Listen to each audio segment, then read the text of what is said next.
नाहरपुर शहर के जंगल में पीलू चिड़िया रहती थी।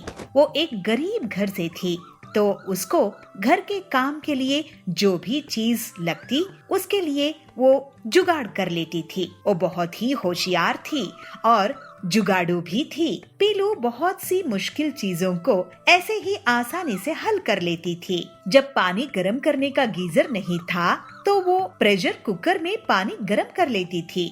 गैस खत्म होने पर वाटर हीटर से चाय बना लेती थी। यहाँ तक कि पीलू एक डब्बे में फैन लगाकर उसमें पानी भरकर उसको कूलर की तरह उपयोग में ले आती थी। ट्रक के खराब टायर से वो घर का सोफा बना लेती थी। ऐसे ही वो बहुत होशियारी से घर में जुगाड़ कर लेती थी। पीलू बबलू कबूतर को पसंद किया करती थी, लेकिन बबलू की माँ सुंदरी अपने अमीर होने के कारण बबलू की शादी कहीं और करना चाहती थी। पीलू बबलू से कहती है, बबलू तुम कब अपनी माँ से हमारी शादी की बात करोगे? तो बबलू कहता है, मैं तो शादी की बात करना चाहता हूँ पीलू, लेकिन तुम तो माँ को जानती हो, उन्हें कैसे मनाऊं समझ नहीं आ रहा है। तो पीलू कहती है, बबलू तुम्हारी माँ ने बहुत मेहनत से पैसे कमाए हैं और तुम उनके एक लौते बेटे हो, तो वो तो चाहेंगी ही ना कि तुम्हारी शादी किसी अमीर चिड़िया से हो।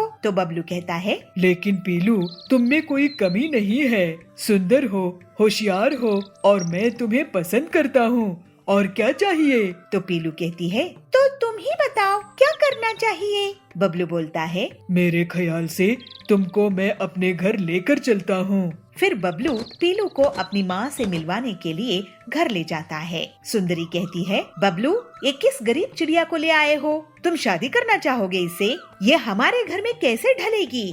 तो बबलू कहता है, माँ पीलू बहुत ही समझदार चिड़िया है, मुझे तो यकीन है कि ये मुझसे भी ज्यादा पैसा कमा लेगी।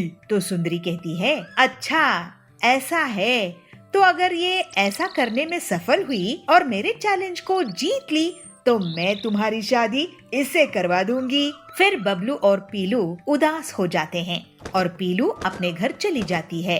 पीलू तुम हमेशा कोई ना कोई जुगाड़ कर ही लेती हो, मुझे यकीन है कि तुम इस बार भी जुगाड़ कर लोगी। तो पीलू कहती है, मुझे कुछ सोचने दो बबलू।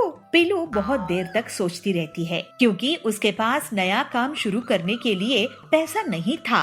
तभी उसकी नजर एक कोने में रखे इस्त्री पर जाती है। पीलू खुशी से उछल पड़ती है, मिल गया आइडिया। जल्द ही पीलू पिज्जा ब्रेड और पिज्जा की सामग्री का इंतजाम करती है और प्रेस करने से वो पिज्जा बनाने लगती है। ये देखकर बबलू बहुत खुश होता है और पिज्जा को टेस्ट करता है। वाह पीलू, ये तो इंटरनेशनल पिज्जा जैसा टेस्ट कर रहा है। तुम तो कमाल की हो, मुझे यकीन था कि तुम कुछ न कुछ जुगाड़ जरूर कर लोगी। इस तरह से पीलू अपनी एक प्रेस पिज्जा की दुकान शुरू कर लेती है।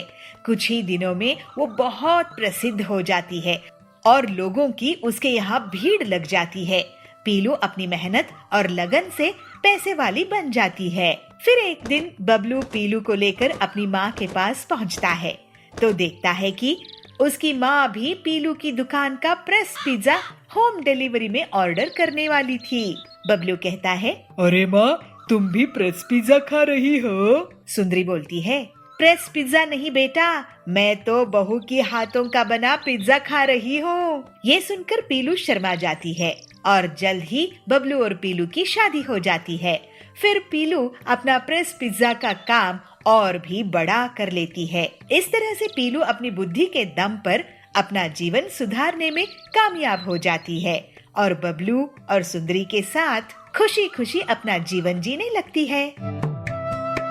चुनमुन दिल्ली में रहती है अपने पति और एक बेटे के साथ, जिसका नाम सोनू है। चुनमुन ने अपने बेटे सोनू की शादी गांव में रहने वाली एक लड़की से कराई है, जिसका नाम टूनी है। टूनी गांव की रहने वाली लड़की है और उसको शहर के तौर तरीकों की ज्यादा जानकारी नहीं थी, इसलिए उसकी नंद उसको गंवार होने का अक्सर ताना दिया करती थी। एक दिन उसकी ननद बाहर से एक पिज्जा ऑर्डर करती है, जिसे देख टूनी कहती है, अरे दीदी जी, ये आप क्या ले आई? हमने तो खाना बना लिया है, मटर पनीर बनाया है, पता नहीं आप ये क्या ले आई? अरे ये पिज्जा है। खैर आप कहाँ जानती होंगी, आपने तो इसकी शक्ल भी नहीं देखी होगी। पिज्जा, इसे पीते हैं क्या? अरे इसे पीते नहीं है, इसे खाते हैं। खैर मैं भी कहाँ अपना सर खपा रही हूँ, आप गवार को क्या पता होगा। दोनों के बीच ऐसे ही तू मैं चल रही थी। तभी टूनी की सास चुनमुन वहाँ आती है। अरे क्यों शोर मचा रखा है, और ये क्या पिज्जा मंगवाया है, अरे इसे खोलो तो ना। अरे माँ मैं इसे खोल ही रही थी कि तभी भाभी के सवाल जवाब चालू हो गए। अरे तो माँ जी जब हमें पता नहीं है कि ये क्या चीज है तो हम पूछे भी ना क्या, हम पूछ रहे हैं और नंद जी हमें उल्टा जवाब दे रही है। चलो अब ये सब छोड़ो और ये पिज्जा खाओ। सभी मिलकर पिज्जा खाते हैं और ऐसे ही अगले दिन टूनी सभी के लिए नाश्ते में पिज्जा बना देती है और जिसे देख उसकी नंद कहती है, अरे भाभी आपको पिज्जा इतना पसंद आया क्या कि आपने सुबह सुबह ही ऑर्डर कर दिया। हाँ अरे नहीं ननद जी, मैंने कोई पिज्जा ऑर्डर नहीं किया, बल्कि ये तो मैंने खुद ही बनाया है। क्या खुद ने? झूठ मत बोलो भाभी। अरे मैं झूठ नहीं बोलती हूँ। अच्छा कैसे बनाया?